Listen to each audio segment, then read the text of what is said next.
on the so-called Respect for Marriage Act. Since the 2015 Supreme Court decision, there has been an effort by some in the church to downplay the marriage debate or even ignore the issue altogether. They seem glad that the issue was ceded to the court, and so they did not have to take a stand. It's reasonable to conclude that those voices wishing we could all just move on will be amplified now that Congress has codified the court's decision. But it's important that we not move on from discussing marriage. This is a discipleship issue as much as a persuasion issue in our culture. And joining me now for our weekly Worldview segment to discuss all of that is David Closson. He's, of course, the Senior Director for Biblical Worldview at the Family Research Council. David, welcome to Washington Watch. Hey, great to be with you, Joseph. Now, we've covered this all week on the program in various ways. I just want to get your personal reaction when you saw what happened in the Senate. There was some hope that that 3 of those 12 Senate Republicans could be convinced not to advance this legislation if it did not contain those religious liberty protections. That did not happen. It did advance. It now moves to the House next week, where it is expected to pass. What's your reaction to all of it? Yeah, I have to admit, Joseph, I'm very disappointed. I thought that the arguments on our side, just on the religious liberty angle, were very compelling. Again, you and I have talked about this before, but things such as creating a private right to action and other things that are going to put religious organizations at jeopardy. Anyone who holds beliefs rooted in the Bible on marriage and sexuality, that's really problematic. And so, yes, I'm disappointed.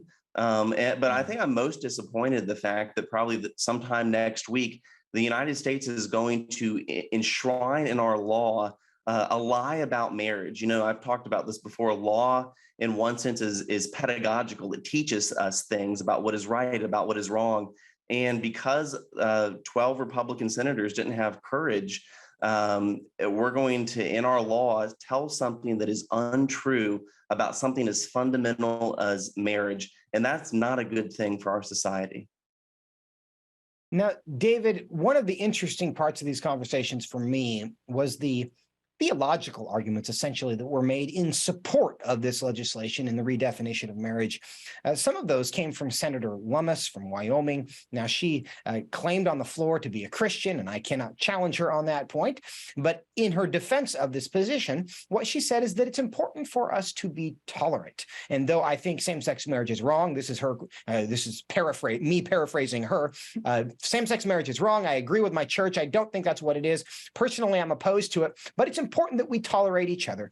Therefore, I am going to vote to change the definition of marriage in federal statute. What's your response to this idea that tolerance compels Christians to support same-sex marriage in the law?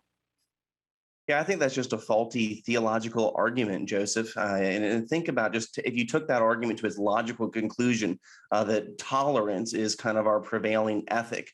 Where do you draw the line on what you do tolerate and what you don't tolerate?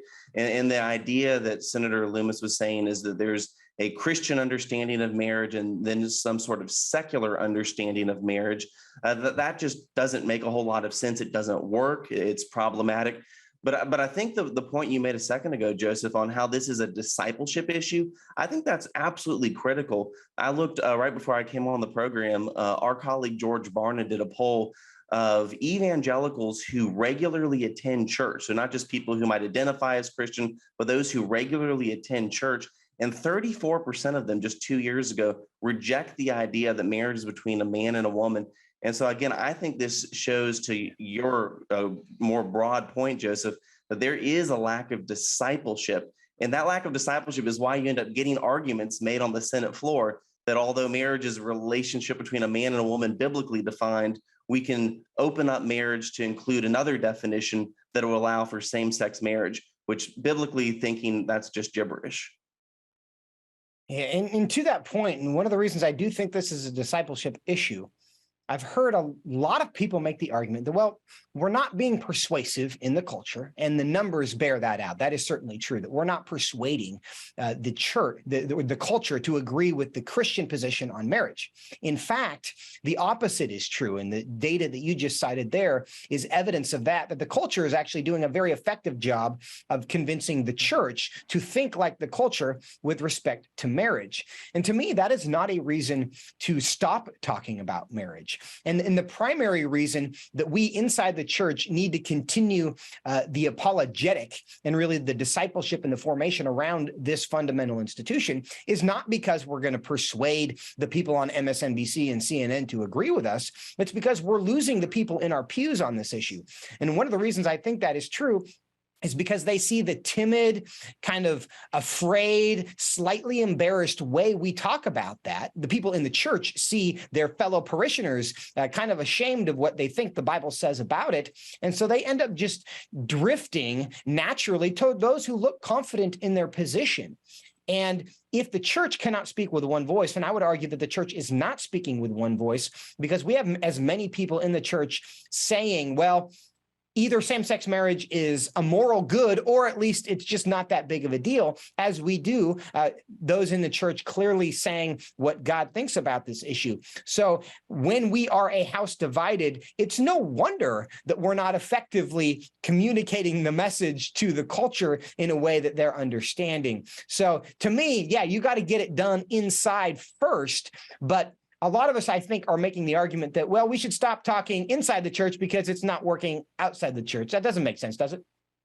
No, it doesn't make sense. And I think, part of this conversation that we just need to emphasize, Joseph, is sure, the United States Senate, there were 61 senators that voted to approve this so-called Respect for Marriage Act. It's going to go to the House and Joe Biden will sign it into law. But regardless what the U.S. Senate, the United States House of Representatives, or even the President of the United States says, at the end of the day, the definition of marriage actually has not changed. God's good design for human flourishing, bringing a husband and a wife together in holy matrimony, that has not changed. The goods of marriage, that has not changed. And so we need to continue as the church to speak that truth in love and in one sense, double down. It's going to make us more countercultural. Yeah. But again, the flourishing and thriving that comes in a marriage, that has not changed regardless of what our politicians tell us. And one final point on that, the reason we need to understand the benefit of God's understanding of marriage is that our kids are going to get married. And if they get married accepting the secular premise for what marriage is about, they're going to have a tough go of it, right? So once we understand what marriage is for, what it's about, that it's not for us, it benefits us, but it's not primarily for us. So we don't treat it like it's for us. Then we have good marriages, and then our lives and our culture is a testimony to an increasingly dark culture about what the goodness of marriage was intended to be. David Closson, we are now out of time, but thank you so much for joining us once again. Thank you, Joseph.